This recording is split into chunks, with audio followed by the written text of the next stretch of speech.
nasib. Nasib itu sesuatu yang berada dalam kendali kita, genggaman kita. Kalau kita lahir dalam keadaan miskin, itu takdir atau nasib?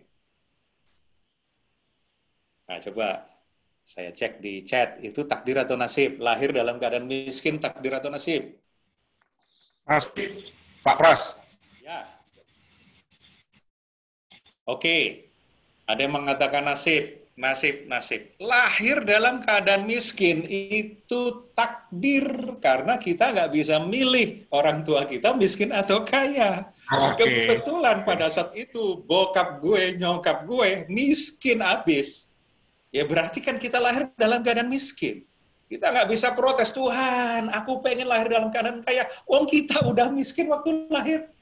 Nah, tapi ketika kita mati dalam keadaan miskin, itu kita nasib.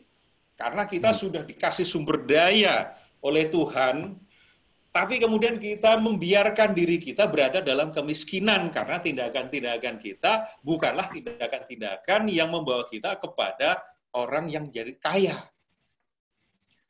Jadi, kaya miskin, sehat tidak, meskipun ada payung besarnya, yaitu iman kita kepada Tuhan, bahwa segala sesuatu di dunia ini tidak mungkin terjadi tanpa izin Tuhan.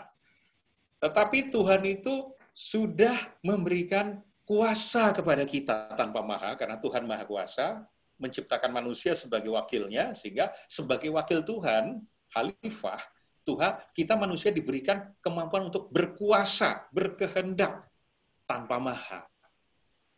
Kita sudah diberikan tubuh, sudah diberikan panca indera, kita diberikan pikiran, kita diberikan perasaan, kita diberikan akal, yang dengan akal itu kita kemudian bisa meng-create di dalam pikiran kita. Coba, tanah kosong.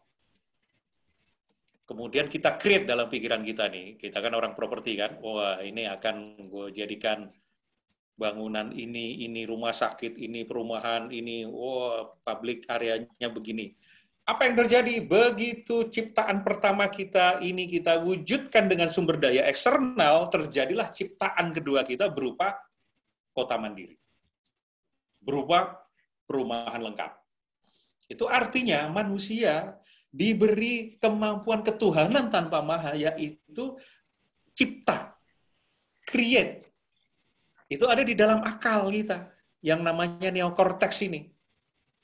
Nah, sehingga kalau ada masalah, manusia itu tidak kreatif, to create solution, itu bukan manusia.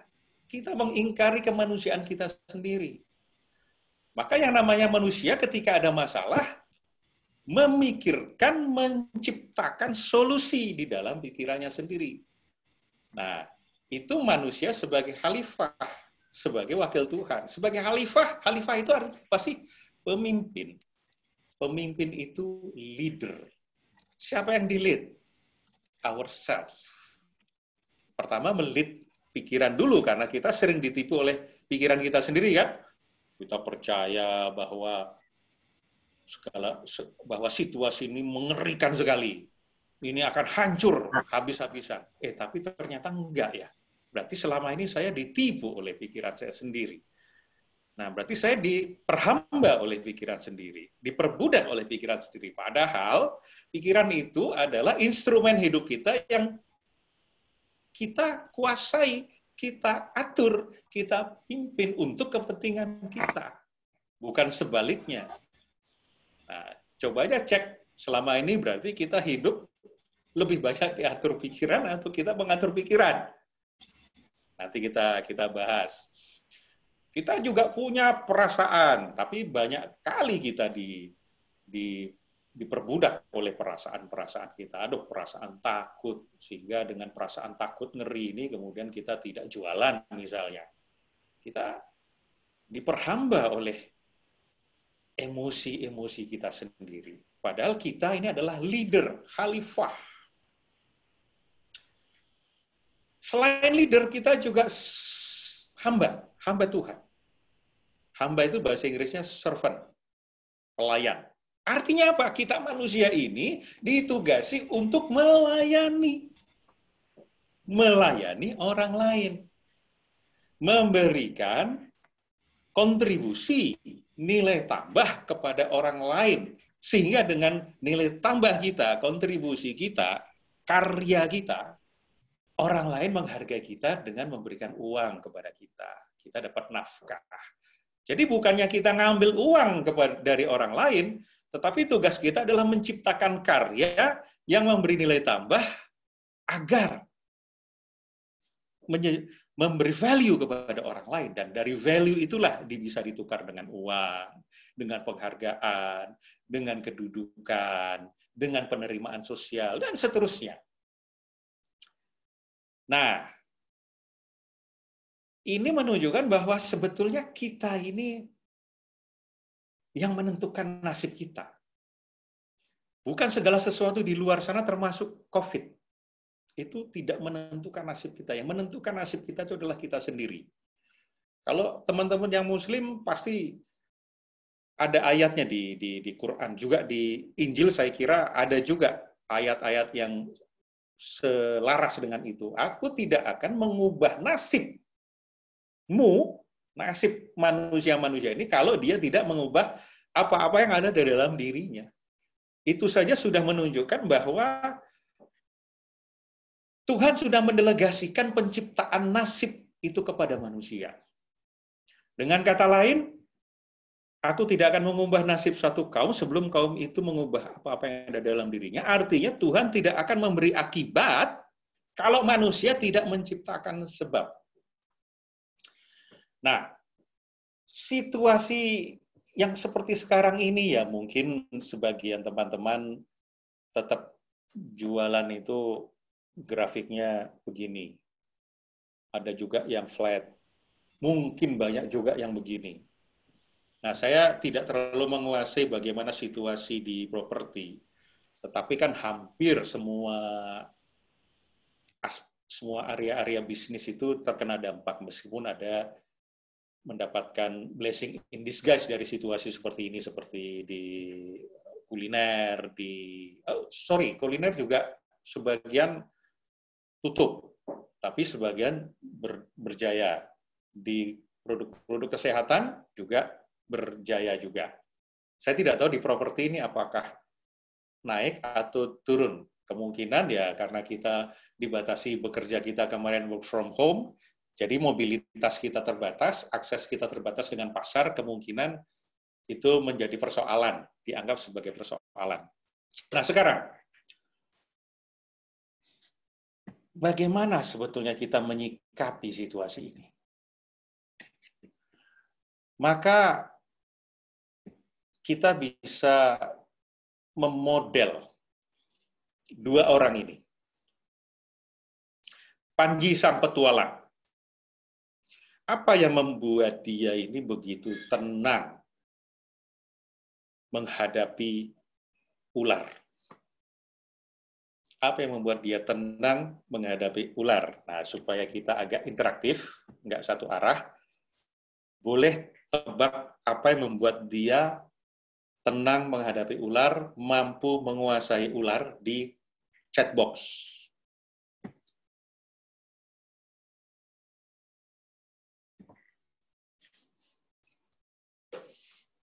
Apa yang membuat dia menguasai ular, mampu tenang menguasai ular itu? Diajak ular bermain-main. Dia pede dan percaya kepada ular tersebut.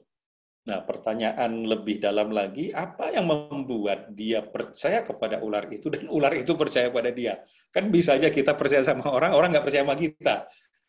Kita percaya pada ular, tapi ularnya nggak percaya sama kita. Mempunyai ilmu menangani perilaku ular. Oke, apa lagi?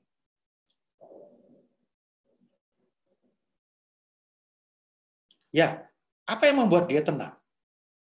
Karena dia ahlinya dunia perularan, paham dengan sifat ular. Oke. Apa yang sesungguhnya membuat si Panji ini begitu tenang ya? Betul tadi.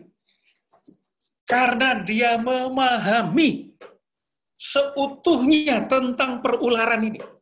Dari A sampai Z. Dia tahu jenis-jenis ular. Setiap jenis-jenis ular bagaimana perilaku dan sifatnya. Dia tahu potensi-potensi bahaya di setiap ular. Dia tahu bagaimana ular itu menjadi berbahaya bagi kita dan tidak berbahaya bagi kita. Dia tahu mitigasi risiko, bagaimana caranya untuk menghadapi ular. Dia tahu kapan tanda-tanda ular itu akan matok, ular itu marah, ular itu takut, ular itu macam-macam. Sehingga dia tahu dia perlu menghadapi dari depan, dari samping, atau dari belakang, dari kepalanya dulu atau dari buntutnya dulu. Dia paham karena dia mastery in detail, maka dia menjadi tenang. Dia mampu menguasai, memperbudaki ular, bukan sebaliknya. Maka sebetulnya, perhatikan ketika kita memahami betul dunia properti ini, apa perasaan yang akan muncul, state yang akan muncul di kita? Tenang dan rileks. Jadi ciri orang sudah menguasai itu adalah tenang dan rileks.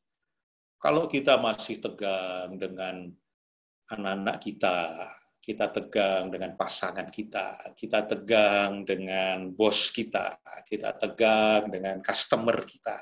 Itu indikator sederhana bahwa sebetulnya kita belum memahami seutuhnya mereka. Kalau kita sudah paham seluk-beluk dunia properti, dunia yang kita geluti, kita akan tenang. Maka ketika kita ketakutan, bingung, tidak tenang menghadapi situasi new normal ini sebetulnya pesan sederhana dari pahamilah. Sederhana kan? Bukan baik buruk, itu tidak buruk, itu sesuatu yang alamiah. Kita terima saja sebagai kealamiahan kita bahwa memang kita manusia itu punya wilayah-wilayah kegoblokan, punya kuota-kuota kebodohan yang perlu kita bereskan dengan cara belajar memahami jawaban-jawabannya. Maka kalau kita sekarang sedang panik atau tidak tenang, bingung, wajar, nggak apa-apa, terima saja. Itu artinya pesan bahwa ada PR kita untuk memahami seutuhnya dunia yang membuat kita ini menjadi gemeteran, menjadi bingung, menjadi panik, menjadi khawatir, menjadi takut. Rossi coba, miring sekian derajat dengan kecepatan sekian ratus kilometer per jam di medan yang seperti itu. Wah, dia tenang dengan kecepatannya. Karena dia apa? Memahami seutuhnya motor dia, memahami seutuhnya medan dia, memahami seutuhnya hukum-hukum fisika yang bekerja, memahami seutuhnya diri dia, berat badan dia, kekuatan dia. Maka dia bisa bermanuver itu dengan tenang, dengan cepat. Cepat, bukan terburu-buru, cepat. Karena kita perlu cepat, tapi bukan terburu-buru. Karena di balik keterburu-buruan, di situ ada pengabaian. Pengabaian SOP, pengabaian moral, pengabaian etika. Tapi kita lakukan itu dengan cepat. Dengan cepat itu artinya meniadakan kemubaziran. Kemubaziran waktu, kemubaziran sumber daya, kemubaziran kemalasan kita. Sehingga kita bisa jadi cepat. Nah, jadi kata kuncinya adalah memahami seutuhnya, itu membuat kita menjadi tenang. Sekarang kita pahami situasi sekarang ini. COVID. Kita pahami. Nah, yang kedua, ini. Siapa ini? Ada yang kenal? Milenial kayaknya nggak kenal ini. Ini kolonial, ini baru kenal ini. Gen X ini. Ini adalah MacGyver. Teman saya SMA ini. Saya kenal, Om. Saya kenal. Kenal, berarti kita sama tuanya ya. Nah, MacGyver ini gimana sih? MacGyver ini namanya juga tokoh fiktif ya, tetapi nilai-nilainya bisa kita ambil. MacGyver ini adalah orang yang pandai sekali meloloskan diri dari berbagai macam masalah dengan sumber daya yang ada, yang tersedia, dan tanpa melukai orang lain. Saya tidak pernah sepanjang episode film MacGyver ini, dia membunuh orang. Kalaupun orang itu terluka akibat perbuatannya sendiri, bukan akibat perbuatan si MacGyver ini. Nah, ketika MacGyver ditangkap, diborgol, diikat di sebuah gudang, bahkan dia sangat tenang. Dia kemudian tidak bingung dengan situasi, dia tenang saja, kemudian dia berpikir outcome. Aku mau apa? Aku mau lolos. Oke? Fokus kepada outcome, kemudian yang dia lakukan apa? What's possible? Apa yang mungkin? Kemudian dia mulai melihat situasi kiri kanan, ada apa di sini? Sumber daya apa yang ada, yang bisa dia jadikan alat untuk meloloskan diri.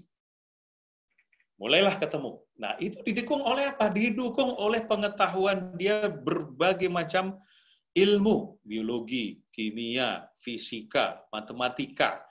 Sehingga walaupun kita berada pada industri properti, kita juga perlu meluaskan khasanah pemahaman, pengetahuan, literasi kita, psikologi, sains. Karena apa?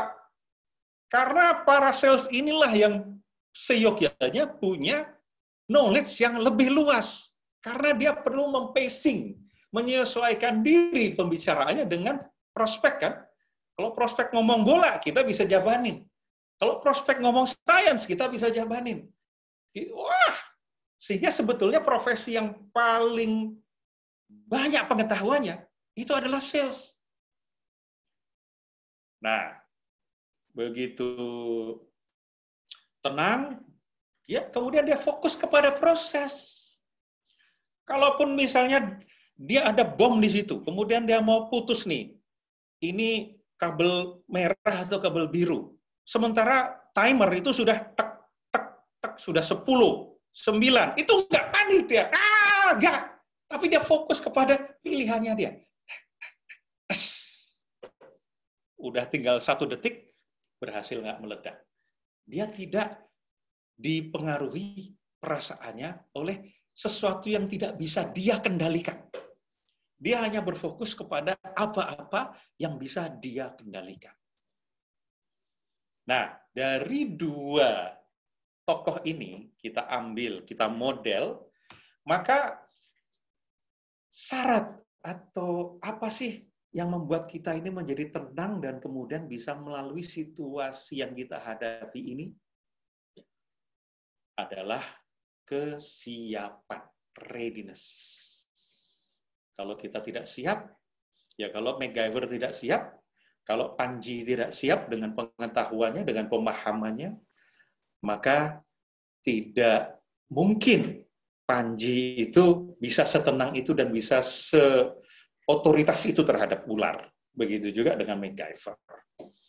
Nah, sekarang persoalannya siapa sih yang kita mau kendalikan? Situasi atau diri kita? Mana yang bisa kita kendalikan? Situasi di luar atau diri kita? Perilaku orang lain atau perilaku kita? Pikiran orang lain atau pikiran kita? Perasaan orang lain atau perasaan kita? Yang bisa kita kendalikan adalah diri kita sendiri. Maka, kata kunci sekarang adalah supaya kita mampu memimpin diri kita sendiri sehingga diri kita menjadi powerful menghadapi situasi seperti sekarang ini, maka kuncinya adalah kita perlu memahami seutuhnya diri kita sendiri. Ya, sampai di sini. Sebelum kita lanjutkan, mari kita seruput dulu. Yes. Kalau kita seruput dulu. Masing-masing silakan diseruput yang ada di depan. Baik. Pak Prasetya, saya sudah kembali, Pak. Sekarang kendala teknisnya sudah teratasi ini, ya. Waduh, mantap, mantap. Karena saya mendengarkan siraman dari Pak Prasetya nih dari tadi, bagaimana saya menyikapi kondisi saat ini. Jadi kondisi saat ini memang market sedang dinamis seperti itu, Pak. Dan di sini tadi saya sedang mengalami kendala teknis begitu kan. Lalu saya mencoba pikiran saya olah gitu, seperti yang Pak Prasetya tadi sampaikan dan akhirnya fix. Jadi luar biasa sekali nih. Dan teman-teman agent, Pak Prasetya, mungkin saya sedikit introduce bahwa teman-teman real estate agent yang sudah bergabung bersama kita saat ini dari berbagai daerah nih di seluruh Indonesia, Pak. Yang sudah bergabung dari Jakarta tentu ada Tangerang, Bekasi, ya, Semarang, Solo, ada Bandung, kemudian paling jauh ini dari Manado, Pak. Sudah bergabung bersama kita. Ya, jadi sekali lagi saya ingin introduce ke teman-teman real estate agent bahwa saat ini kita sedang live dalam webinar bersama Bapak Prasetya M. Brata dalam topik Unleash Your Powerful Self. Dan luar biasa sekali Pak Prasetya untuk sesi awal pembuka tadi. Belum masuk ke hotnya nih ya Pak Prasetya ya. Iya. Kita ngopi-ngopi dulu, nyantai dulu. Ini saya rasa teman-teman real estate agent sudah banyak sekali nih mendapatkan banyak insight Pak. Oke. Dari apa yang Bapak sampaikan. Wah, rupanya Mas David tadi sudah menjadi MacGyver. MacGyver. Ya, kurang lebih begitulah. Ya, Om Pras. Oke, kita lanjutkan. Sekarang apa yang perlu kita pahami pada diri kita supaya kita ini mampu menguasai, mengendalikan, memimpin diri kita. Sehingga kita tenang. Apa itu? Nah ini, saya share dulu. Saya mau cerita sebetulnya diri kita ini seperti apa dan bagaimana. Ini, diri kita ini kan berasal dari Tuhan ya. Saya akan mengambil pendekatan yang universal di semua agama. Ya. Bahwa kita ini berasal dari Tuhan, dikirim oleh Tuhan ruh kita, berarti diri kita ini jasad atau ruh? Diri kita ini adalah ruh.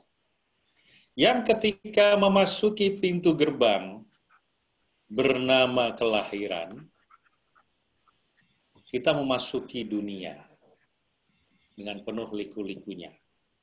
Kita memasuki dunia. Kemudian kita mulai dari bayi, terus besar belajar, diputusin, terus bangkit lagi, married, bercerai, oke, terus usaha, bangkit lagi, terus sampai akhirnya kita pensiun, selesai, dan kemudian memasuki pintu gerbang bernama kematian, dan kembali menuju ke alam berikutnya, kembali kepada Tuhan. Ini saya kira semua agama seperti ini. Ada yang kembali ke nirwana, ada yang sebelum kembali ke Tuhan, dia berinkarnasi dulu. Oke. Nah, kita di dunia ini punya role, punya peran kan.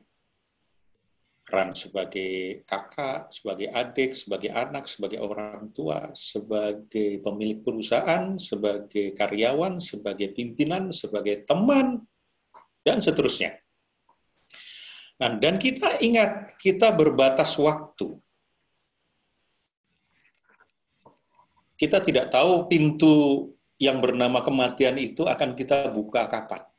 Kita buka sendiri bisa sekarang ini. Silakan beli baygon, minum. Maka kita membuka pintu gerbang yang bernama kematian. Kita punya kuasa kok untuk melakukan itu. Nah, sehingga kita adalah sebuah self, makhluk spirit, yang diberi tugas apa sih? Kita sebagai apa sih? Sebagai self ini, sebagai khalifah tadi, sebagai leader. Dan sebagai servant. Nah, sehingga sebagai leader dan servant, tugas kita apa? To lead dan to serve. Kita bicara tentang hakikat kehidupan dulu. To lead and to serve siapa? To lead and to serve others. Tuhan bertanya kepada Musa, "Hai Musa, mana ibadah untukku?" Ibadah itu penghambaan. Ibadah itu bahasa Arab, makanya orangnya disebut dengan Abdul itu artinya hamba, servant. Mana ibadah untukku? Mana persembahan untukku?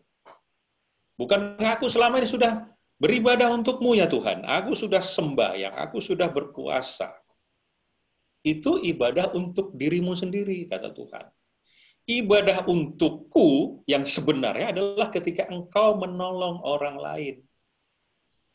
Maka menjual itu adalah tentang menolong orang lain. Bukan mendapatkan uang dari orang lain. Nah, supaya kita mampu to lead ourselves to serve others, maka kita diberikan power, kuasa. Kita diberikan fisik, kita diberikan panca indera, kita diberikan pikiran, kita diberikan perasaan, kita diberikan akal, yang dengannya kemudian kita mengumpulkan berbagai macam pengetahuan.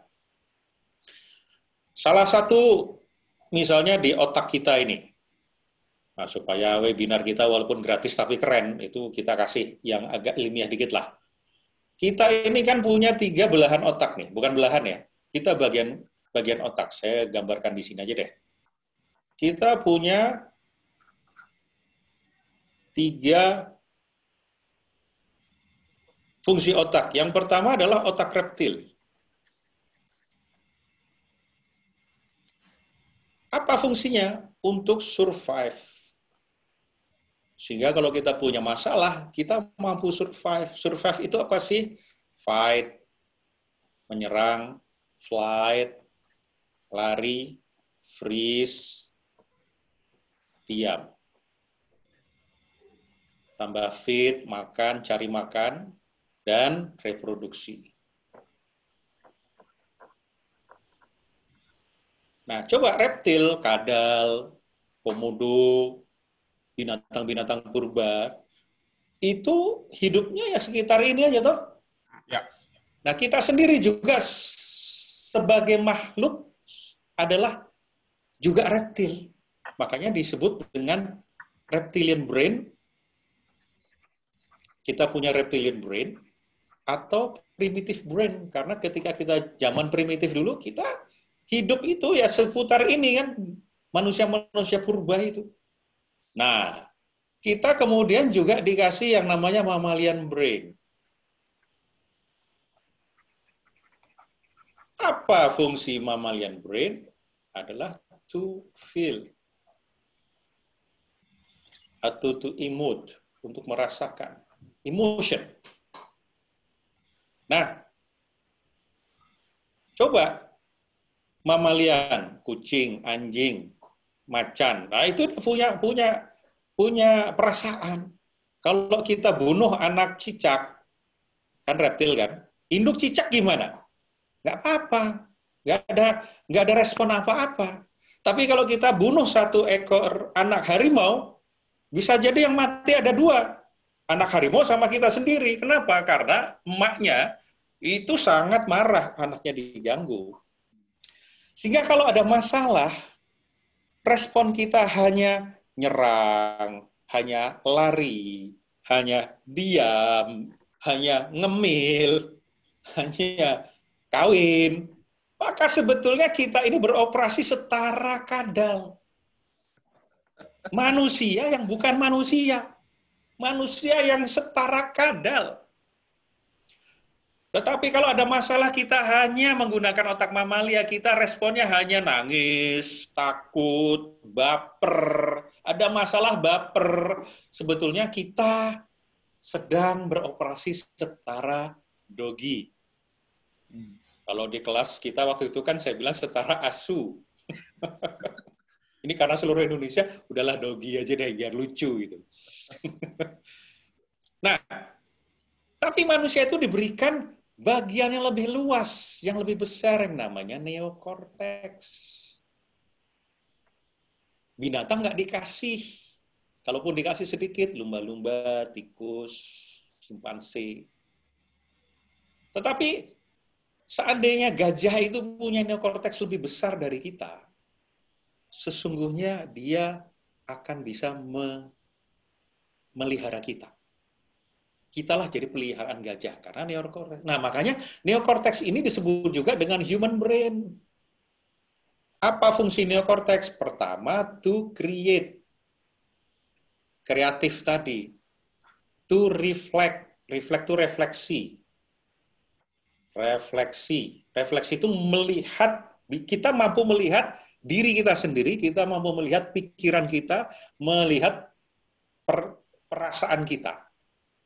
Dan kita mampu mengubahnya. Kucing nggak bisa.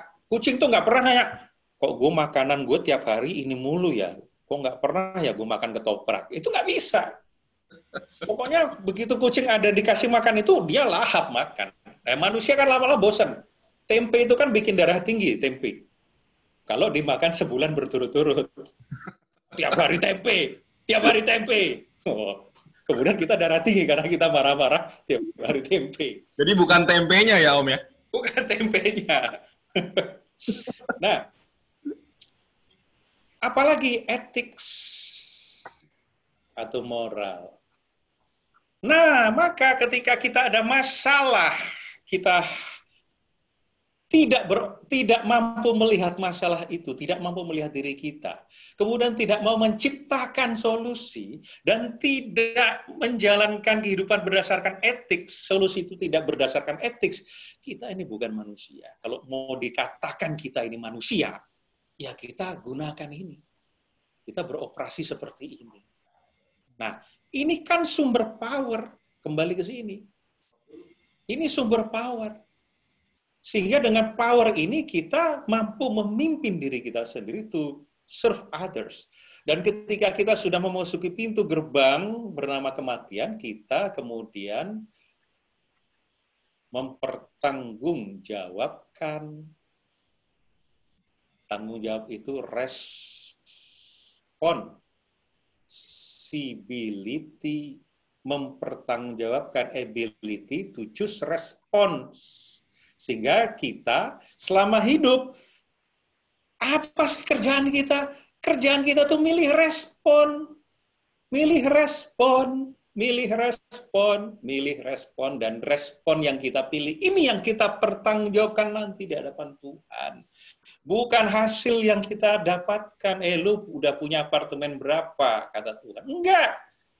How did you respond yourself, sehingga lu sekarang dapat apartemen 3, itu yang dipertanggungjawabkan. Apakah dengan nipu, apakah dengan etik, apakah dengan macam-macam, itu yang dipertanggungjawabkan. Nah, kita udah bicara tentang hakikat kehidupan. Sehingga di sini, apa yang perlu kita pahami dari diri kita? Ada satu lagi. Tuhan itu kan Maha Pengasih dan Maha Penyayang.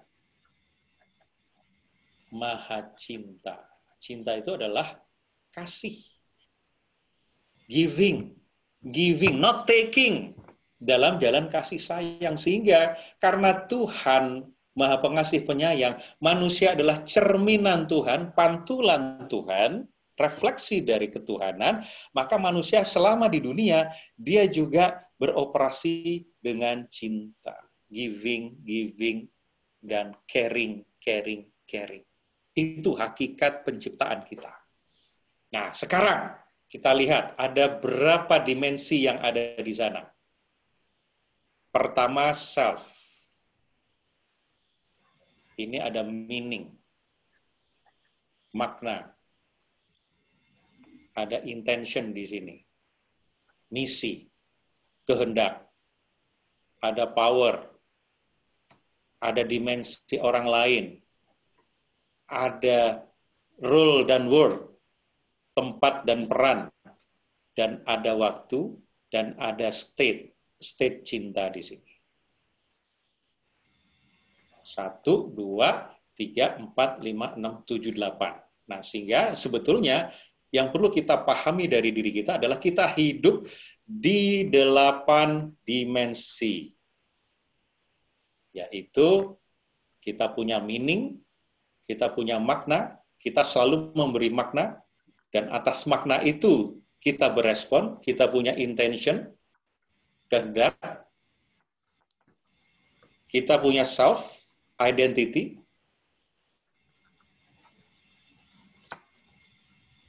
kita punya power, skill dan knowledge kita, untuk apa? Untuk melayani siapa? Others, berhubungan dengan orang lain, bersama orang lain, dan untuk orang lain. Kita punya dimensi time, waktu, karena kita temporer self, kita adalah makhluk yang berbatas waktu, dan kita bisa hidup di masa lalu, bisa hidup di masa depan, dan hidup di masa sekarang. Kucing nggak bisa. Kucing tuh nggak akan 2 minggu nangis-nangis karena diputusin sama pacarnya, itu nggak. Hanya manusia yang hidup di masa lalu, sehingga di masa sekarang pun dia seperti hidup di masa lalu.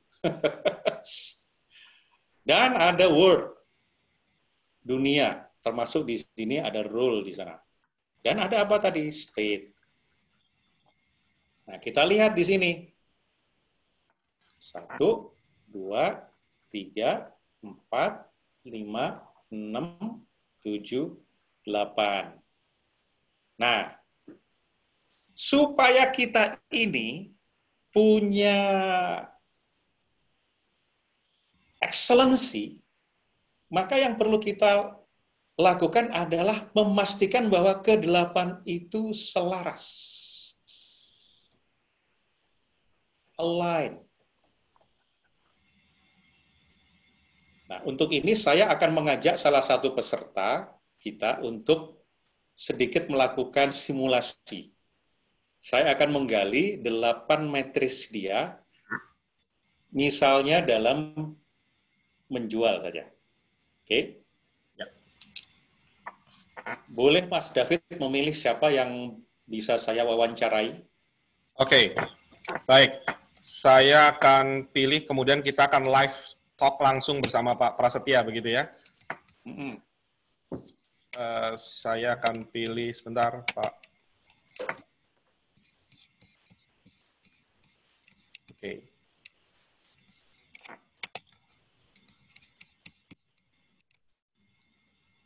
Pak Prasetya sambil ngopi dulu mungkin, sambil saya pilih.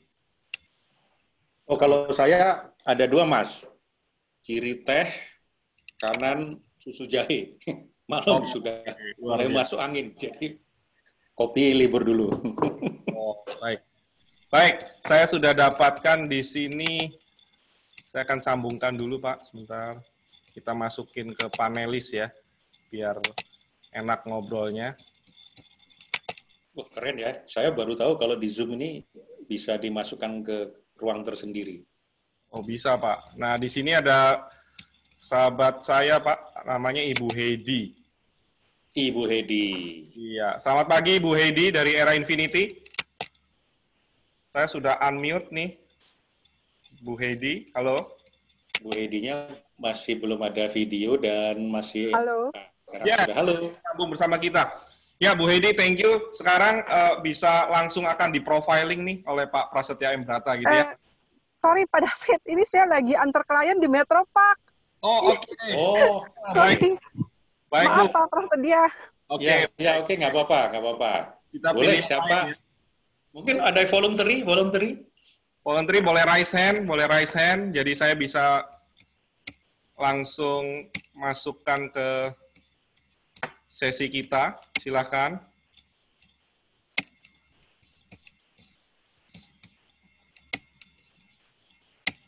Sepertinya takut nih sama Pak Prasetya nih. Takut ini. Sebentar Pak, oke, di sini.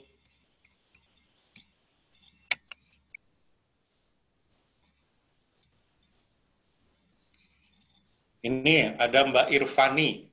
Saya ini siapa? Paling dekat Pak, di Kota Makassar kalau begitu ya. Ya, boleh Mbak Irvani ini. Jaya Kusli. Selamat pagi Pak Sony Jaya Kusli. Pak Sony. Selamat pagi Pak. Halo.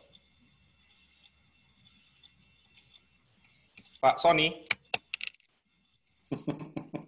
Sepertinya juga takut sama Pak Prasetya nih. Oh, sudah ada yang raise hand nih, tampaknya. Baik, Oke. yang raise hand kita akan masuk. Sebentar.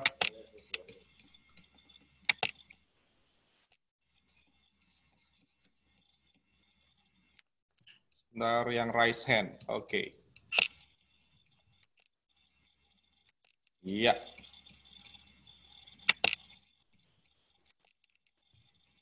Ya, Ibu Irvani Silviana ya. Oke. Halo, Bu Irvani. Halo Pak David, halo Pak Prasetya. Halo, Baik. halo. Silakan, Pak. Ini nggak mau pakai video nih. Apa Oh. alisnya belum dibuat nih? Saya nggak pernah buat alis, Pak. Oh, nggak pernah buat alis. Boleh tampilkan Natural. videonya, Bu. Oh. Iya. Silakan. Oke.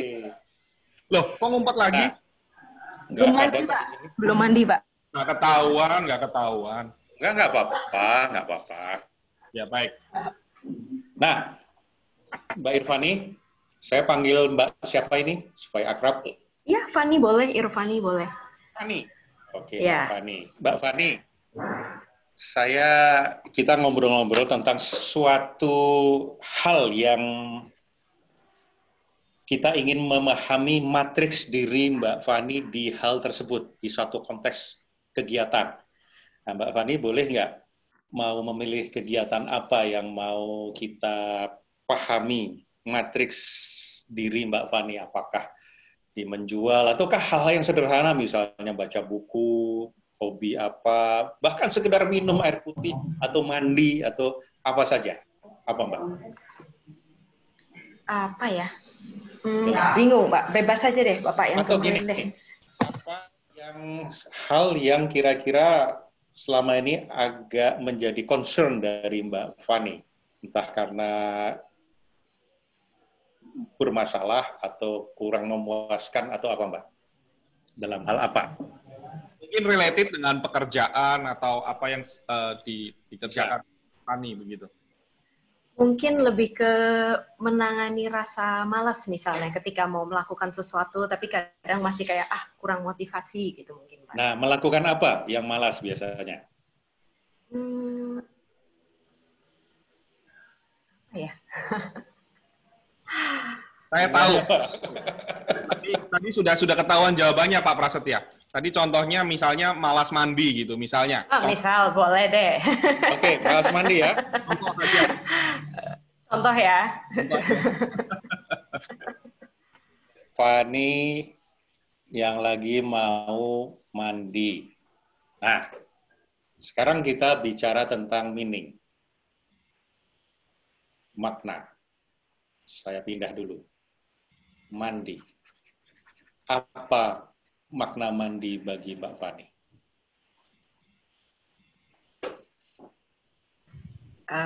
Membersihkan tubuh. Membersihkan tubuh. Ya. Dan ketika Mbak Fani Membawa sudah rasa segar, fresh kalau Oke. sudah mandi.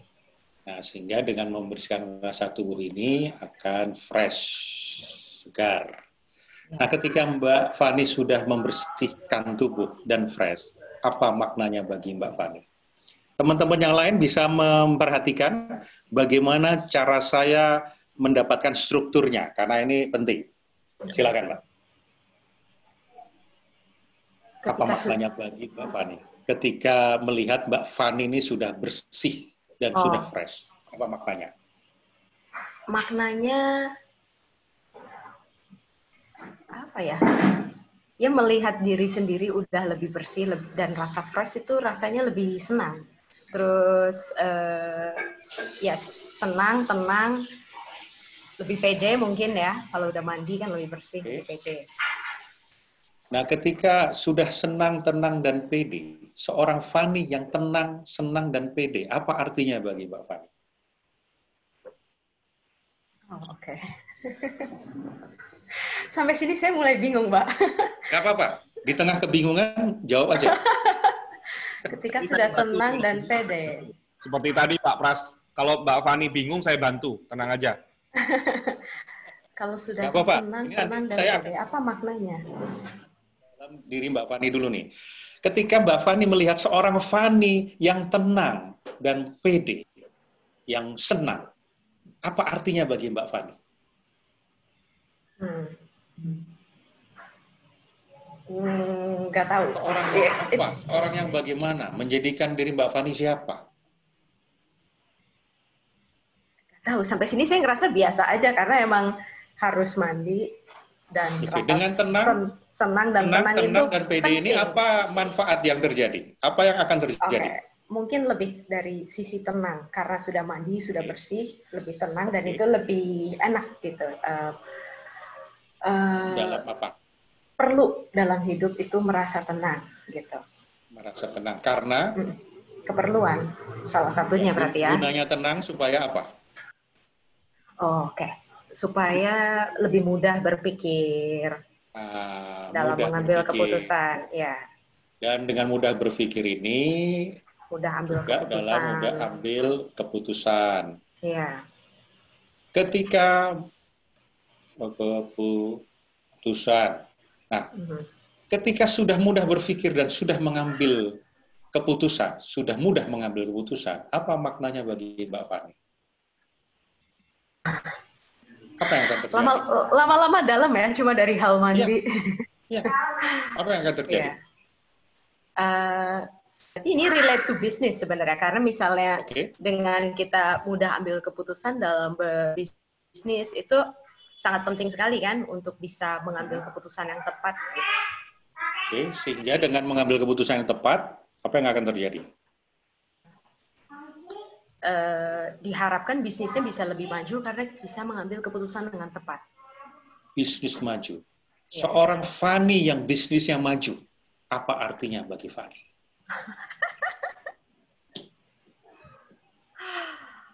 Oke. Saya sering itu salah satu cita-cita juga kan pastinya ya saya nggak tahu tapi mungkin rata-rata orang kalau dia berbisnis ya dia pengen sukses dalam bisnisnya. Oke.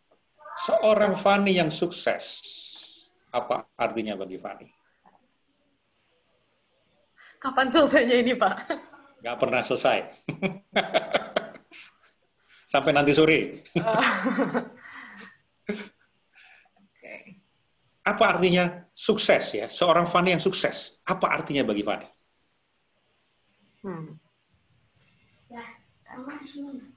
Apa arti?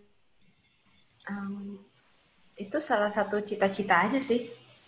Ya, cita-cita sukses. Dan ketika sudah tercapai sukses, apa artinya bagi Fani?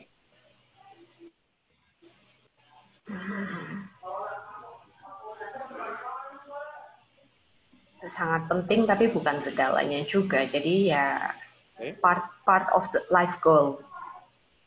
Life goal. Ini adalah life goal ya? Iya, salah satu life goal ya. Apa pengaruhnya sukses ini kepada misalnya keluarga, pada orang lain, pada apa? Pada kehidupan berikutnya? Kepada misi yang lebih luhur dan lebih tinggi mungkin? Iya, mungkin dengan kalau misalnya sukses ya kaitannya dengan bisnis dan bisnisnya sukses berarti kan lebih bisa membantu banyak orang, berbagi. Bantu banyak orang, oke. Satu lagi deh supaya ini. Nah, ketika Fani sudah membantu banyak orang, apa artinya bagi Fani? Iya, ini penting sekali. Karena itu memberikan rasa kebahagiaan dari dalam diri ketika bisa bantu banyak orang. Oke. Jadi sebetulnya mandi. Cuma dari mandi aja nih ya Pak. Mandi adalah sarana bagi Fani membantu banyak orang sukses dan bahagia. Saya baru lihat hari ini loh. Oke, itu dari mandi. Oke. Nah, sekarang kita kembali ke di sini. Artinya tadi naik, ujungnya tadi apa? Bahagia. Ada sukses, kemudian membantu orang. Dan inilah sumber bahagia ya. Oke. Nah, sekarang dengan makna yang seperti ini, apa intensi, niat, tujuan Fani dalam hal mandi ini? Apa keputusannya sekarang? Ini merubah cara pandang malas mandi? saya. merubah cara pandang saya tentang mandi sih. Jadi emang kayak di sini saya lihat harus bangun tidur langsung mandi nih. Oke, jadi bangun tidurku terus mandi. Bangun tidur mandi. Oke. Ya, tidak lupa menggosok gigi ya, Pak. Oke. Setelah itu baru membersihkan tempat tidur. Nah, tapi apakah sekedar mandi saja atau ada intensi tentang kualitas mandi? Ingin mandi yang seperti apa? Ya, well, ada intention, kualitas ya, tentang kualitas ada, harus bersih. Oke, bersih. Ya, tidak terburu-buru. Misal Oke. pakai air hangat supaya otot-ototnya, sarafnya juga rileks gitu. Oke, ada mindful di sana. Ya. Kemudian apakah harus dengan air yang banyak atau perlu hemat air juga? Hemat, tapi ya jangan berboros-borosan juga ya. Jadi kalau air yang nggak dipakai nggak dibuang. Nah, ini kan kriteria-kriteria intensi mandi yang excellence bagi Mbak Fani, toh? Nah, sekarang ketika sudah punya meaning seperti ini dan punya niat seperti ini dan niatnya ini penting bagi Mbak Fani. 1 sampai 10 di angka berapa? Oh. Kriterianya atau intentionnya? Intensinya? Well, kalau udah tahu meaningnya ini penting, jadi 10 berarti. 10. Weh. Nah, ini akan menjadikan Mbak Fani seorang yang seperti apa? Menjadi siapa? Orang yang bagaimana?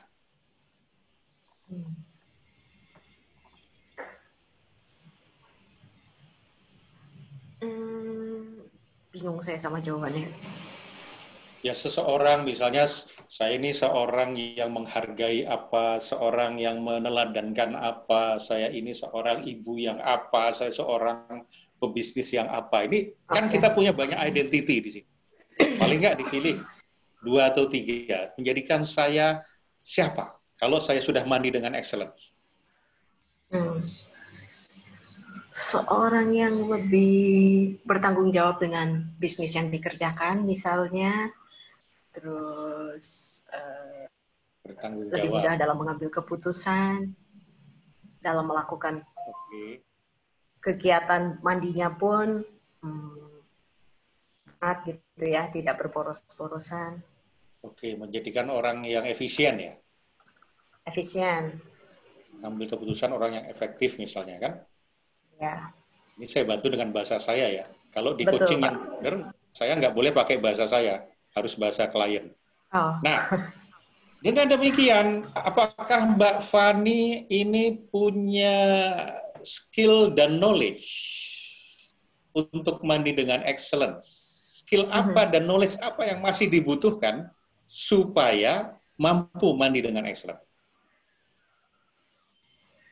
Pengetahuan tentang jenis-jenis air mungkin, tentang sampo, tentang sabun, kemudian prosedur protokol untuk mandi yang bersih. Contohnya terlalu simpel sampai akhirnya bingung kayak giniin. Iya, ya mungkin terutama dalam pemakaian air itu paling penting, misalnya berhemat, jadi nggak buang-buang banyak air, itu salah satu skill. Kalau airnya panas, mungkin tingkat panasnya berapa gitu kali. Oh, oke. Ya, mungkin temperatur 30-an lah, cukup. Jangan terlalu panas, supaya kulitnya nggak rusak. Ya. Nah, semua pengetahuan ini bermanfaat untuk menjadikan Mbak Fani mampu untuk mandi dengan excellence. Iya. Berarti mana yang sudah dimiliki pengetahuannya dan mana yang belum dimiliki, kemudian belajar dari siapa dan dari mana, nanti udah ada bayangan di sana? Itu udah tahu semua. Oke, kalau sudah tahu semua tinggal dipanggil, di recall kesadarannya. Sekarang mandi bersama siapa? Sendiri misalnya, atau sama suami, atau sama siapa, boleh. Tapi kalau sendiri, mandi untuk siapa? Oh, mandi sama sendiri, untuk diri sendiri. Oke. Bukan untuk klien, untuk anak-anak, untuk pasangan, untuk keluarga. Oke. Ya berarti untuk keluarga. Untuk keluarga. Untuk siapa lagi? Oh, maksudnya dalam aspek others-nya itu ya. Ya, aspek others.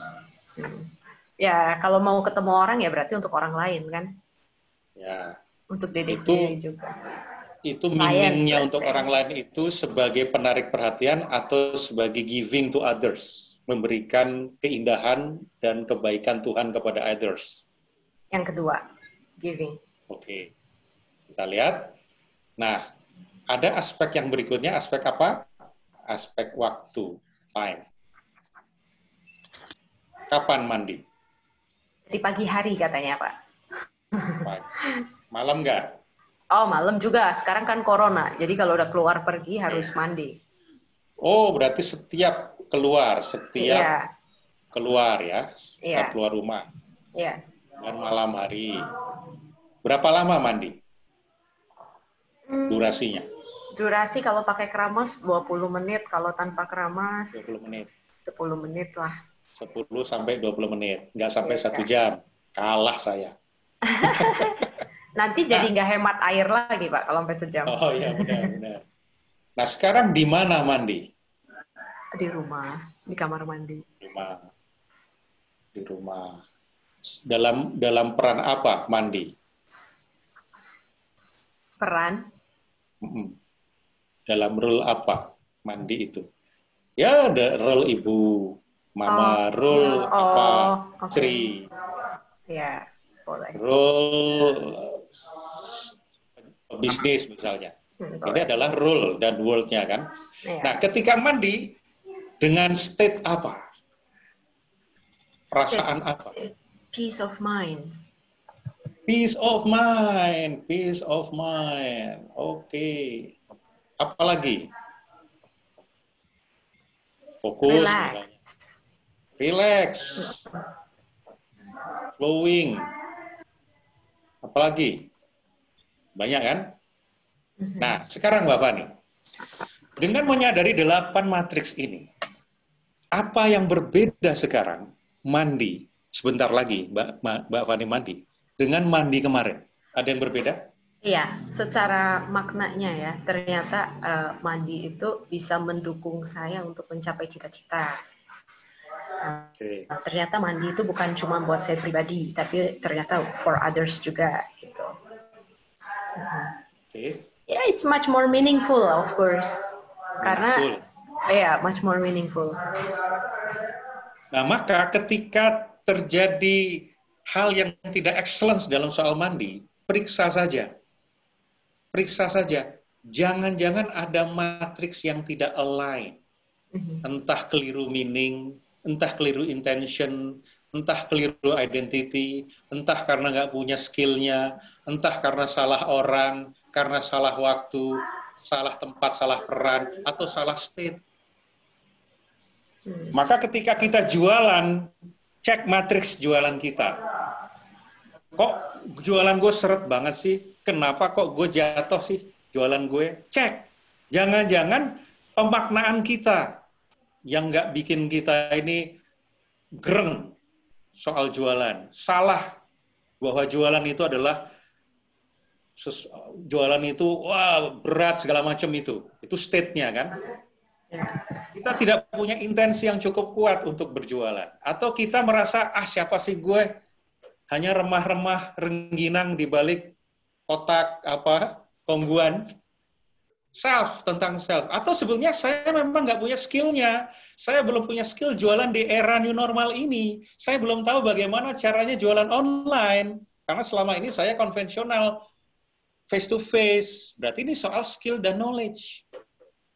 Atau karena saya salah pasar, salah prospek, atau salah mentor, atau saya salah waktu jualan. Oh, ternyata saya jualan malam, mestinya saya jualan pagi, misalnya itu terbalik. Atau saya salah tempat jualan itu, dan salah rule, dan saya tidak punya state yang cukup, yang baik untuk tepat untuk jualan.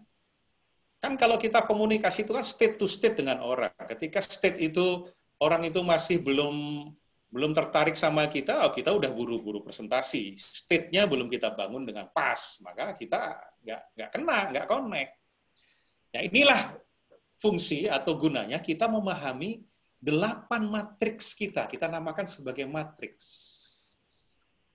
Dan ketika kita menguasai matriks diri kita, itu seperti kita menguasai ular, sehingga kita tenang terhadap diri kita. Kita tahu masalahnya ada di mana, kita tahu kita mesti perbaiki apa, kita align apa. Jadi, kata kuncinya adalah antara satu matriks dengan matriks lain, ini align semua, dan semua saling mempengaruhi. Perubahan satu saja akan mempengaruhi hal yang lainnya.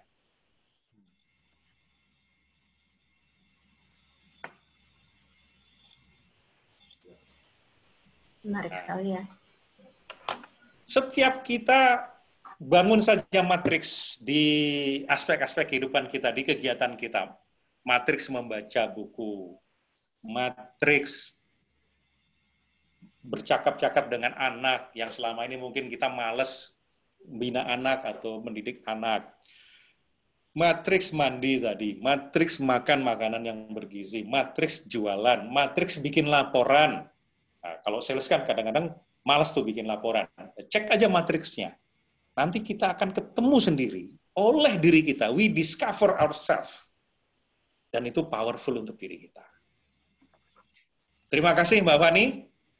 Ya, terima kasih banyak Pak Terima Prasetya. kasih. Nah, ini Ya. sampai sini dulu. Pak David, thank you. Yuk.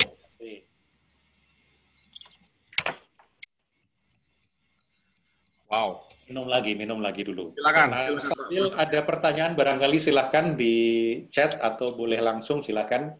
Kita masih punya waktu yang cukup. Oke. Mungkin dari attendees belum ada yang tanya, mungkin saya yang tanya boleh ya Pak Prasetya ya? Boleh. Tadi menarik sekali, dari satu mandi aja kita bisa dapetin banyak sekali gitu ya. Artinya kalau kita sampai memaknainya tadi intensinya juga nggak jelas, kemudian semuanya itu nggak jelas, ya kita khususnya dalam real estate juga performanya nggak maksimal begitu ya Pak Prasetya ya? Nggak maksimal. Dan ketika kita merasa kita tidak maksimal, cek saja 8 matriks kita. Mungkin ini soal meaning. Apa makna era bagiku? Apa makna profesi ini bagiku? Apa makna customer bagiku? Apa makna prospek? Apa makna menjual? Nah, dari situ apa intensinya? Kalau gitu, apa niatku? Aku pengen apa di sini? Dan itu menjadikan diriku siapa? Siapa aku yang mampu mewujudkan niatku ini? Sehingga dengan begitu, aku jadi tahu apa skill dan knowledge yang perlu aku kuasai, perlu aku belajar. Kita jadi mau belajar. Di mana, bagaimana cara belajarnya, kepada siapa, kita jadi tahu. Untuk siapa? Siapa yang kita hadapi? Sudahkah dia menjadi prospek yang tepat bagiku? Dan ini semua untuk siapa? Untuk keluargaku, untuk mamaku, untuk anakku. Kapan, di mana, dan dengan state apa itu kita selaraskan semuanya, nanti kita akan dapat. Dan kita mulai akan excellence kembali. Nah, satu lagi Mas David. Ya. Saya akan mengajak teman-teman untuk sekarang menggarap self. Kalau tadi meaning sudah agak dalam, sekarang self yang agak dalam. Self. Ada yang disebut dengan self-esteem, harga diri. Ada yang disebut dengan self-confidence, percaya diri. Dan ada yang disebut dengan self-efficacy, keyakinan diri. Nah, banyak orang salah di sini. Banyak orang mengira, jadi kalau di sini ada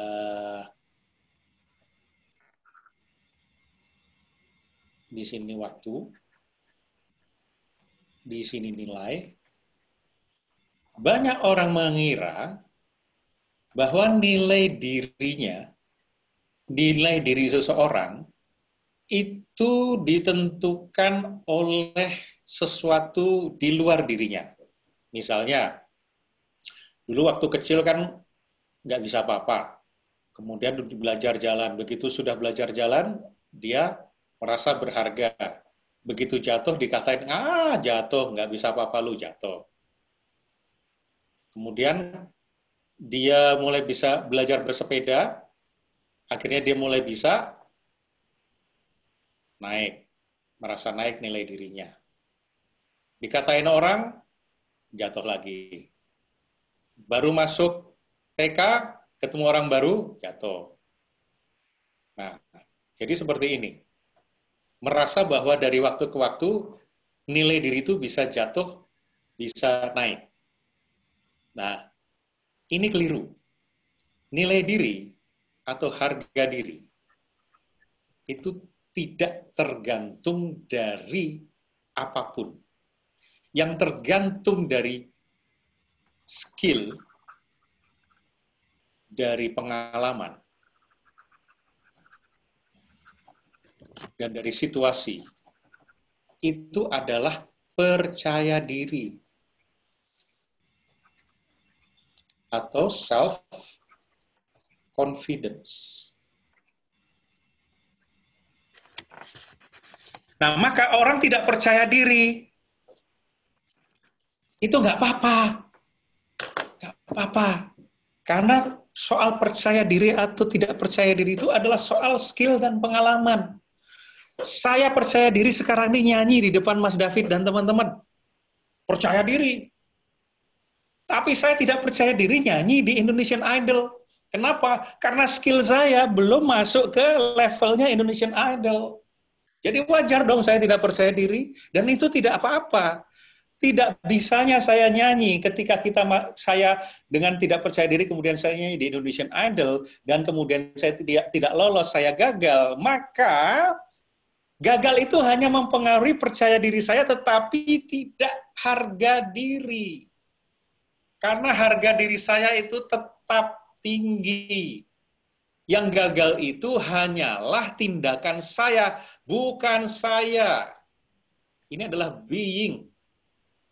Bahwa kita adalah makhluk yang sudah diciptakan sempurna oleh yang maha sempurna untuk tujuan-tujuan sempurna. Maka kita ini makhluk yang sempurna, sudah diberikan sumber daya dan modal untuk kita hidup selama di dunia.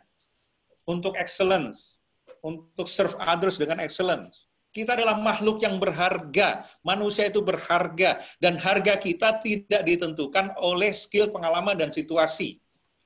Meskipun saya pernah bangkrut, meskipun saya pernah bercerai, meskipun saya belum capai prestasi, meskipun saya ini hanya lulusan SMA, meskipun itu tidak mempengaruhi harga diri atau nilai diri saya, karena nilai diri saya tetap tinggi. Itu hanya mempengaruhi percaya diri saya. Dan is okay. Ketika saya mulai belajar, saya nggak percaya diri menerbangkan pesawat. Tapi karena saya punya harga diri, saya menyadari bahwa saya orang yang bernilai, sudah diberikan potensi, diberikan sumber daya, maka give me 1 year, beli saya waktu 1 tahun, saya akan belajar bagaimana cara menerbangkan pesawat. Dan ketika saya sudah punya skill, dan saya sudah punya pengalaman menerbangkan pesawat dalam latihan, maka saya yakin di masa yang akan datang, saya akan berhasil untuk menerbangkan pesawat. Ini namanya self-efficacy. Keyakinan diri di masa yang akan datang, saya akan berhasil. Kalau saya punya self-esteem. Sehingga persoalan percaya diri ini nggak jadi masalah. Saya bisa belajar, sehingga di depan nanti saya akan berhasil. Hinaan orang, kata-kata orang tentang kita, itu tidak akan mempengaruhi harga diri kita. Harga diri tidak jatuh hanya karena omongan orang lain. Mungkin itu hanya mempengaruhi percaya diri kita, dan it's okay. Ketika kita belajar, meningkatkan kompetensi kita, kita punya mentor, kita menjadi rajin, sehingga kita sedikit demi sedikit mulai naik prestasinya, itu lama-lama harga diri kita naik, dan kita punya self-efficacy, keyakinan di masa depan, kita akan sukses kalau kita punya harga diri. Nah, sekarang yang penting adalah, ketika kita menjalankan profesi ini, apakah kita meletakkan harga diri ini kepada profesi, kepada keberhasilan profesi, kepada sikap customer, kepada sikap atasan kita, atau kita sendiri? Kita adalah orang yang berharga, yang bernilai tinggi. Maka self-esteem yang bisa menjatuhkan atau meninggikan kita sendiri. Nah, sekarang saya akan ajak teman-teman langsung praktek bagaimana caranya kita meningkatkan atau memiliki harga diri, self-esteem. Caranya sederhana. Adalah ketika kita menerima diri kita. Kemudian ketika kita menghargai dan ketika kita menakjubi atau mensyukuri, maka kita akan punya self-esteem. Nah, teman-teman, saya akan langsung pandu saja, supaya kita nggak terlalu banyak teori. Apakah teman-teman melihat saya semua? Boleh di-pin video saya? Ya. Nah, sekarang kita akan masuk ke proses menerima diri kita. Sebelumnya, di tangan kita ini ada tentukan 3 titik. Titik 1, titik 2, titik 3. Ada orang yang dari sini ke sini makin lama makin naik. Ada orang yang dari sini ke sini makin lama makin naik. Maka silakan Anda tentukan titiknya 1, 2, 3 atau 1, 2, 3 masing-masing. Saya di sini ya. Titik menerima, titik menghargai, titik menakjubi atau mensyukuri. Sekarang kita pencet titik menerima. Nah, sambil kita pencet, silakan bayangkan apa situasi yang kita tidak punya pilihan kecuali menerima. Misalnya, tahu-tahu turun hujan. Terima nggak? Ya kita terima. Nggak mungkin kita tolak, gue nggak mau ini hujan. Menderita sendiri. Ya kita terima. Nah, rasa menerimanya diambil. Oh, menerima itu seperti itu. Oke, saya terima. Saya terima, rasanya diambil. Kemudian perbesar rasanya. Kalau 1 sampai 10 itu sampai level 9 atau 10, kalau bisa sampai 10. Sehingga rasanya itu begitu besar, dan kemudian masukkan ke dalam diri kita, rasa itu. Dan kita merasakan bahwa kita itu menerima. Punya rasa menerima yang besar, di level 10, 9 atau 10. Sekarang dengan rasa menerima itu, silakan Anda pikirkan, apa yang mau Anda terima dari diri Anda. Saya menerima bahwa inilah fisik saya, inilah tubuh saya. Inilah saat ini sampai dengan saat ini, inilah saya. Saya dengan seluruh pengalaman hidup saya, baik pengalaman berhasil maupun pengalaman gagal. Pengalaman yang menggembirakan atau pengalaman yang memedihkan hati. Ini semua saya terima, jadi satu paket. Inilah saya. Saya yang seperti ini. Saya yang sudah mengalami hal-hal itu. Terima. Inilah saya. Apa yang mau Anda terima dari diri Anda sendiri. Apa yang tadinya nggak terima, kemudian sekarang Anda terima dengan rasa terima tadi. Dengan rasa menerima, apa yang mau Anda terima pada diri Anda sendiri. Oke? Nah, sambil pencet, titik menerima. Oke. Rasakan, menerima. Sekarang pencet di menghargai. Dengan perasaan menghargai ini, kita ambil pengalaman masa lalu ketika kita punya rasa menghargai. Sederhana aja, misalnya lagi lapar, tahu-tahu dikasih tetangga makanan. Lagi haus, dikasih anak kita minum. Mama, papa, ini aku bikinkan kopi, bikinkan teh. Waduh, terima kasih nak ya. Nah, rasa menghargai diambil. Rasa menghargainya, berterima kasihnya itu diambil. Dan besarkan sampai ke level 10, 9 atau 10. Oke. Dan masukkan ke dalam diri, sehingga kita memiliki rasa menghargai. Dan dengan rasa menghargai ini, apa yang mau Anda hargai pada diri Anda? Apa yang Anda mau berterima kasih kepada diri Anda? Anda menghargai bahwa diri Anda sudah sampai pada titik ini dengan segala pencapaian Anda. Anda berterima kasih kepada diri Anda yang sudah membantu diri Anda sendiri untuk menjalani kehidupan mulai kecil sampai sekarang, sehingga menjadikan Anda memiliki banyak hal, mampu melakukan banyak hal, menjadi banyak hal, dan Anda berterima kasih kepada diri Anda sendiri. Anda berterima kasih, menghargai pengalaman-pengalaman buruk Anda di masa lalu karena itu memberikan pelajaran kepada Anda. Sehingga Anda memiliki pengetahuan, memiliki informasi caranya supaya dapat menghindari hal-hal buruk di masa lalu. Dan menjadi wise dengan pengalaman-pengalaman yang Anda sebut sebagai pengalaman buruk di masa lalu itu. Anda hargai. Anda menghargai diri Anda sendiri sambil pencet di titik menghargai. Oke, sekarang kita pindah ke titik menakjubi atau mensyukuri. Sekarang, ingat peristiwa ketika kita merasa sangat takjub terhadap sesuatu. Ketika mungkin kita sedang naik gunung atau melihat pemandangan yang begitu indah, menakjubkan. Masya Allah, wah gila, puji Tuhan. Ini indah sekali. Anda mungkin pertama kali ke luar negeri, wow, seperti ini ya, wow. Nah, rasa wow-nya itu ambil. Rasa wow-nya itu ambil, perbesar lagi menjadi level 9 atau 10, dan kemudian masukkan ke dalam diri, dan dengan rasa menakjubi ini, dan kemudian itu membuat Anda mensyukuri, bersyukur kepada Tuhan. Apa yang mau Anda syukuri? Apa yang mau Anda takjubi pada diri Anda dan syukuri pada diri Anda? Wow. Wow, gue ini ternyata sudah sampai pada titik ini. Gue punya ini. Nggak kebayang dulu waktu kecil gue punya seperti ini. Dan gue punya anak-anak. Gue punya teman-teman yang mencintai gue. Wow. Syukuri, takjubi dan syukuri. Oke. Nah, sekarang kita kembali ke titik menerima. Panggil lagi bahwa Anda telah menerima diri Anda. Kemudian pencet 2 titik, menerima dan menghargai bersamaan.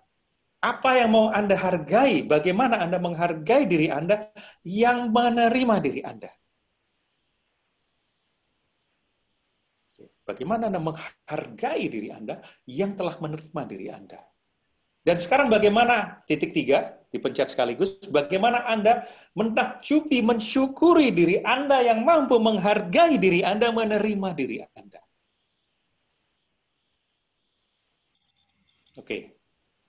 Jadikan itu satu state besar dan kemudian masukkan, ini seperti bubble energy Anda. Dan sekarang, ambil satu peristiwa entah di masa lalu, entah situasi saat ini, atau situasi masa depan yang akan Anda hadapi nanti. Paling mudah situasi masa lalu. Ketika pada situasi itu, tadinya Anda itu merasa jatuh harga diri Anda. Entah karena omongan orang lain, hinaan orang lain, situasi, segala macam, taruh di depan Anda. Dan sekarang Anda, dengan bubble energy, self-esteem ini, Anda masuk ke peristiwa itu, dan perhatikan apa respon yang terjadi pada diri Anda dengan self-esteem Anda. Apakah sama ataukah berbeda dengan respon Anda di masa lalu kala itu? Silakan di-share di chat. Apa yang berbeda? Ya, silakan teman-teman. Tadi sudah mengikuti panduan dari Pak Prasetya. Silakan apa yang Anda feel boleh di-sharingkan di chat ya. Nanti akan saya bacakan di sini. Apa yang berbeda sekarang? Respon Anda. Oh, dari ini ada yang mengatakan kita menjadi lebih memahami tentang kehidupan, Pak Prasetya. Oke. Kita menjadi lebih dan siap untuk untuk tiap tantangan, begitu. Oke. Karena masing-masing punya pengalaman sendiri-sendiri nih. Bahkan kalau misalnya teman-teman nggak ngikutin apa yang saya katakan tadi juga nggak apa-apa. Karena ini kan pengaruhnya kepada diri kita sendiri. Kita yang bertanggung jawab atas kehidupan kita. Oke? Sepertinya responnya hanya sedikit, nggak apa-apa. Tapi silakan merasakan. Merasa recharge. Jadi merasa recharge. Oke. Ya. Nah, saya kira ini pengantar saya di 1,5 jam ini, walaupun waktu kita 1,5 jam, tapi saya masih bolehlah 10 menit untuk mungkin ada pertanyaan, kalau ada. Ini ada juga yang merespon Pak, Ibu Ana nih, hati lebih tenang karena mensyukuri apa yang telah Tuhan berikan. Oke. Bu Arya. Ya, Bu Arya Maharani, betul. Ya, silakan teman-teman Real Estate Agent, bagi Anda yang ingin bertanya, boleh bertanya ke Bapak Prasetya M. Brata, boleh masuk ke Boleh. Silakan. Kita masih punya waktu ya di tengah kesibukannya Pak Prasetya. Sebelumnya sekali lagi saya mengucapkan terima kasih Pak. Kami berterima kasih Pak Prasetya sudah berkenan memberikan siraman yang sangat powerful nih ya. Jadi saya pun jadi dapat kena juga banyak Pak, meskipun saya sering dikuliti sama Bapak gitu ya. Puluhan tahun yang lalu lah kita kenal. Jadi dan Pak dong kita ya.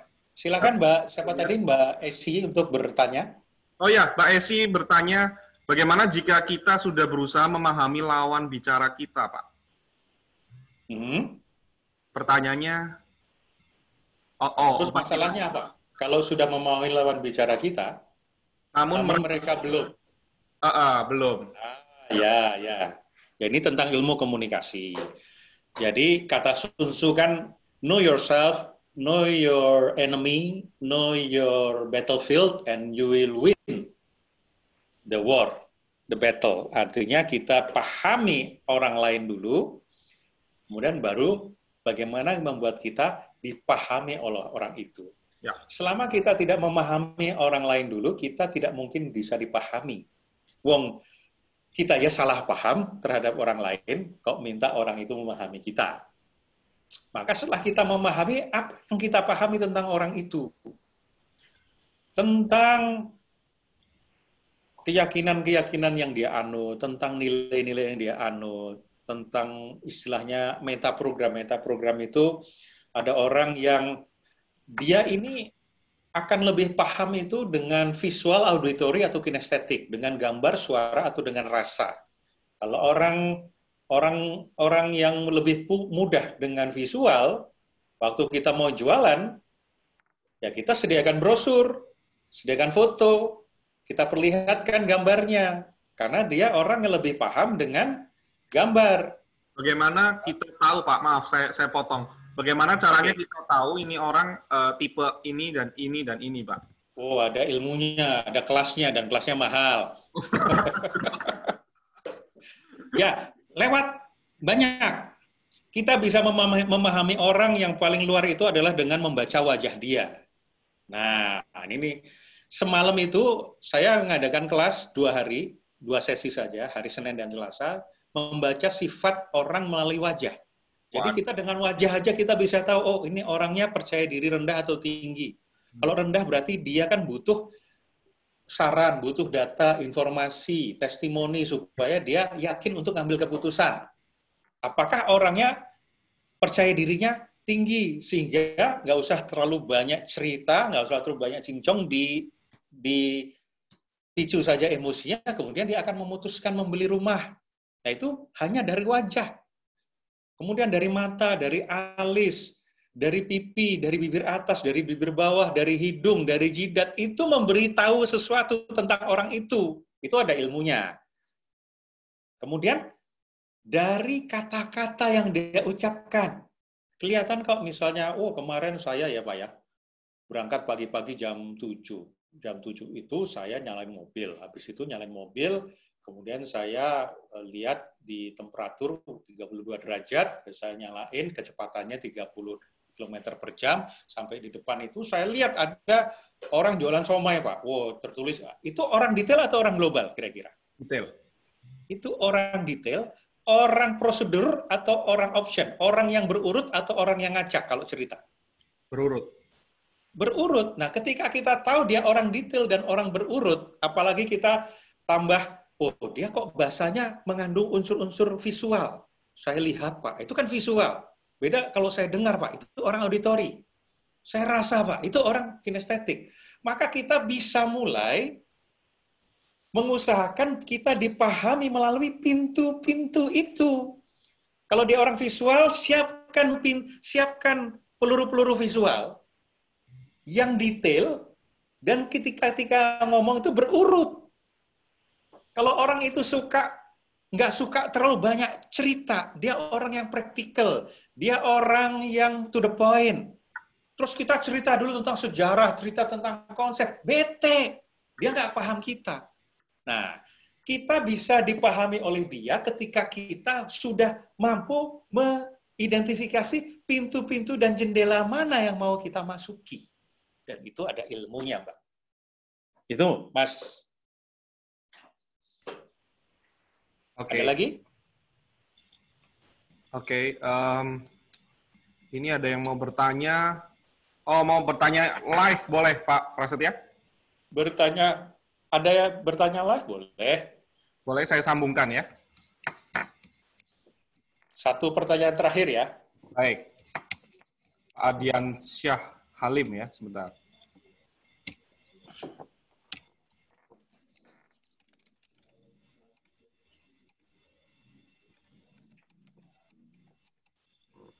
Sama Pak Adiansyah.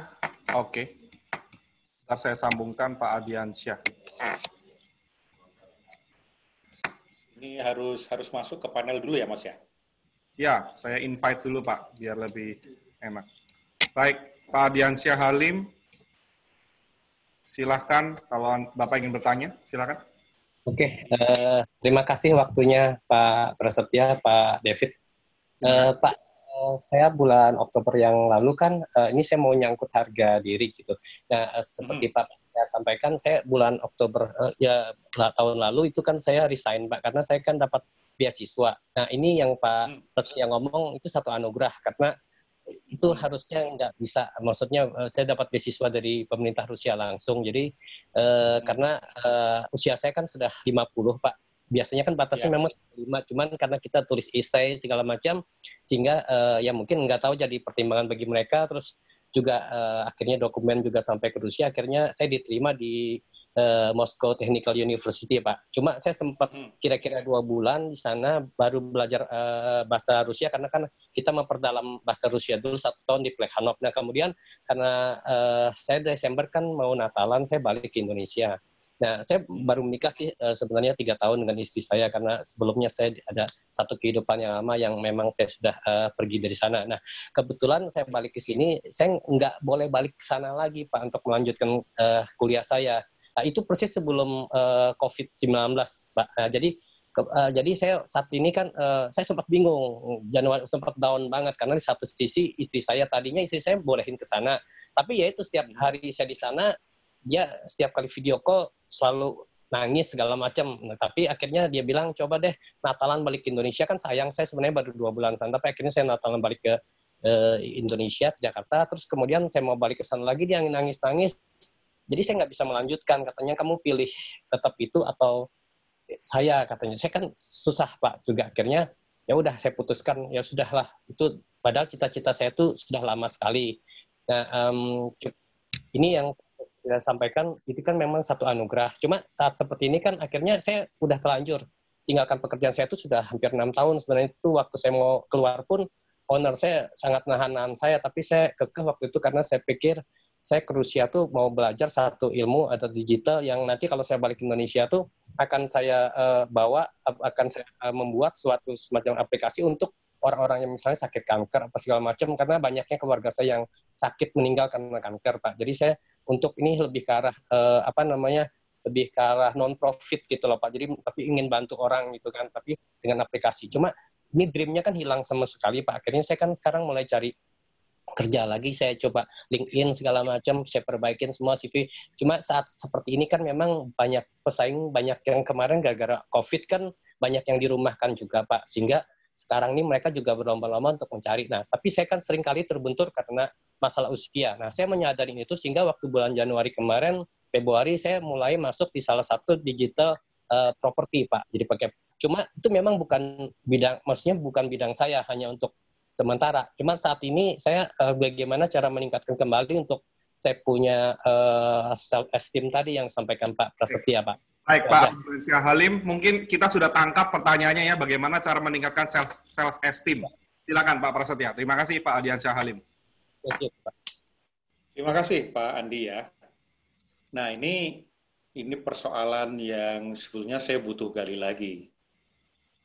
Karena berarti tadi cerita panjang yang tadi itu apakah kemudian masih ingin punya hasrat untuk belajar lagi atau tidak, atau sudah merelakan. Kalau sudah merelakan ya berarti kan sudah, ketika kita mengambil keputusan, segala paket di balik keputusan itu ya sudah kita terima konsekuensi dan risikonya. Apakah sudah seperti itu? Sehingga sekarang yang penting adalah bagaimana survive di era seperti ini, dengan usia seperti ini, pada situasi seperti ini, dengan skill dan knowledge yang seperti ini. Nah, kalau memang itu fokusnya, ya itu jauh lebih mudah sebetulnya, karena cerita pengantar tadi sebetulnya sudah nggak ada masalah. Bahkan ketika sudah memihak kepada si istri sehingga meninggalkan studinya, itu juga sudah nimbal keputusan. Kecuali tadi misalnya gimana ya saya bisa meyakinkan istri saya supaya dia mengizinkan saya belajar lagi. Nah, jadi tergantung dari masalahnya apa. Masalah itu adalah apa yang terjadi yang berbeda dengan yang kita inginkan. Nah, fokus kepada yang kita inginkan. Tadi Pak Andi fokus kepada sekarang gimana supaya saya punya harga diri lagi. Sebetulnya kalau harga diri Pak Andi itu tidak pernah berubah dari waktu ke waktu. Bukan karena kemudian usia, bukan karena sekarang pekerjaannya tidak sesuai dengan keinginan atau tidak sesuai dengan skill yang ada. Bukan karena ini dan bukan karena itu. Dengan kita punya menerima, kemudian menghargai diri kita dan mensyukuri dari diri kita, kita kan sudah punya self-esteem, dan dengan self-esteem itu, modal kita akhirnya, supaya saya excellence di pekerjaan saya yang saya sadari bahwa saya ini belum terlalu punya skill dan knowledge-nya, apa yang perlu saya lakukan? Atau bahkan kalau tapi gue tuh masih nggak srek nih sama pekerjaan ini, gue pengen cari pekerjaan yang lain. Itu juga bisa kalau kita sudah punya self-esteem, itu akan lebih mudah. Nah, saran saya adalah cek matriks. Pekerjaan sekarang ini, apa maknanya? Kemudian apa intensinya akhirnya? Dan dengan harga diri saya yang saya punya self-esteem ini menjadikan diri saya siapa kalau saya mengerjakan ini. Dan seberapa yakin ini nanti akan memenuhi intensi masa depan saya. Kemudian apa skill dan knowledge yang perlu saya pelajari. Tidak pernah ada kata terlambat, segala situasi itu tidak pernah ada kata terlambat. Tidak ada yang namanya ceiling block. Tidak ada yang namanya atap yang membatasi. Saya lebih menyukai langit itu nggak ada. Yang ada itu adalah kaki kita nempel di lantai. Jadi bukan berarti kita loncat dibatasi oleh usia, dibatasi oleh apa, enggak. Tapi karena ada lem di sepatu kita, jadi kita enggak loncat-loncat. Dan kemudian untuk itu temukan siapa partner saya, mentor saya, untuk siapa, kapan, di mana, dan state apa. Nah, kalau sudah seperti itu nanti mungkin akan berbeda dengan sekarang. Sekarang aja dengan menyadari self-esteem saja sudah membawa perbedaan dengan mungkin sejam yang lalu. Apalagi meaning, intention, self, power, others, time, work, dan state itu juga tergarap semuanya. Dan sebagai penutupnya, sekaligus menjawab dari Pak Halim, meskipun saya tidak terlalu yakin bahwa jawaban ini memuaskan karena waktu kita terbatas, tapi ini memberi clue. Sehingga apa yang perlu kita lakukan sekarang? Yang perlu kita lakukan adalah begini.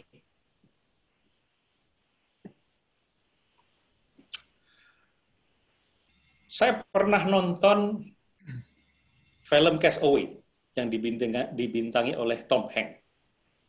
Dikisahkan dia terjebak di sebuah pulau bertahun-tahun, mulai dari klimis sampai dia jenggotan kayak gini.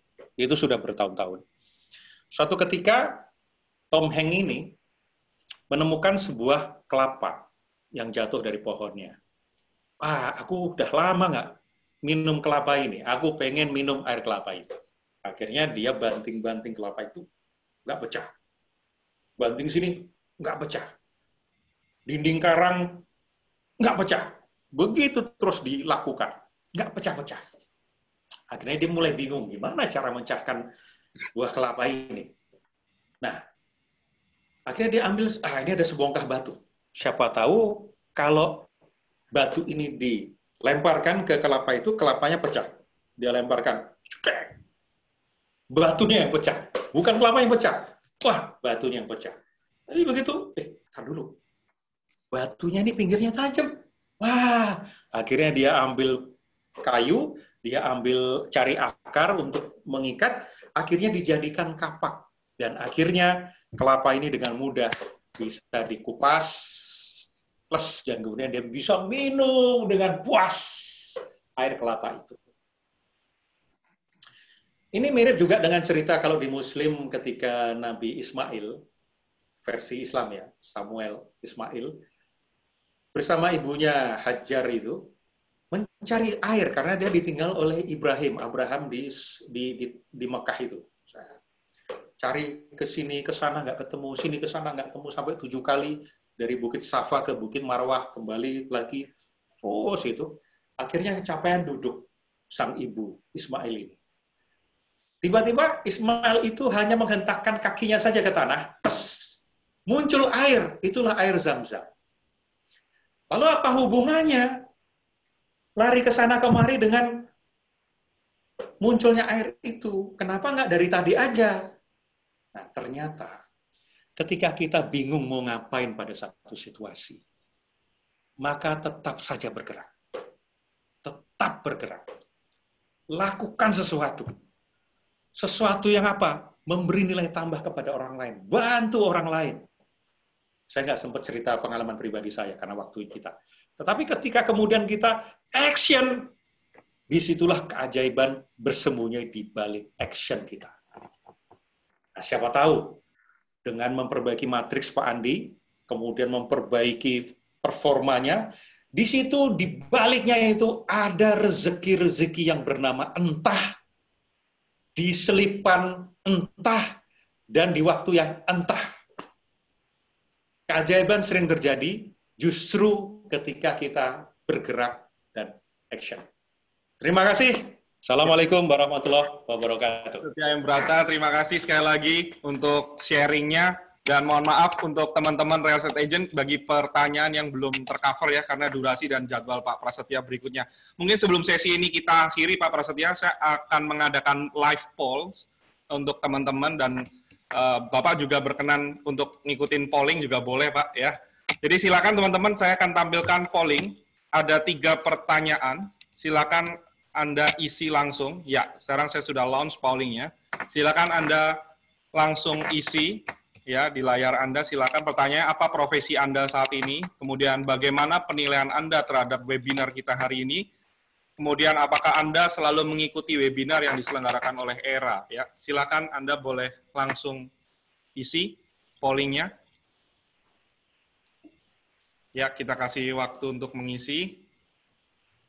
Sambil menunggu polling teman-teman mengisi, saya sedikit review tadi ada poin-poin yang luar biasa dari Pak Prasetya sampaikan. Bagaimana cara kita understanding ya, bagaimana cara kita sesuai judul kita understanding your powerful self tadi Pak Prasetya menyampaikan ada 8 matriks ya yang harus kita gali ya. Ada meaning, kemudian intention, kemudian self identity, kemudian power, ya di situ ada skill, ada knowledge, kemudian ada juga others, apa perannya untuk orang lain begitu, kemudian waktu, time, work, dan state, ya. Jadi 8 matriks ini yang perlu kita olah sehingga kita bisa menggali sebagai orang yang powerful seperti itu. Baik, polling saya akhiri, sudah selesai polling. Oke, polling. Oke, masih ada yang mengisi sepertinya. Oke, saya akhiri 5, 4, 3, 2, 1. Ya, terima kasih pollingnya. Baik, Dengan demikian, teman-teman real estate agent, kita akhiri sesi kita siang hari ini bersama Bapak Prasetya Embrata. Sekali lagi, Pak Prasetya Embrata, kami berterima kasih atas waktu Bapak dan sharing-nya. Tadi Bapak sampaikan mengenai give ya, memberi ya. Ini merupakan contoh yang luar biasa buat kita semua. Sekali lagi terima kasih dan mohon maaf Pak Prasetya jika dalam penyelenggaraan kami ada hal yang mungkin kurang berkenan. Begitu. Dan terima kasih untuk teman-teman real estate agent yang sudah bergabung bersama kita dari pagi sampai siang hari ini, dan pasti teman-teman mendapatkan manfaat dari apa yang disampaikan oleh Bapak Prasetya Embrata hari ini.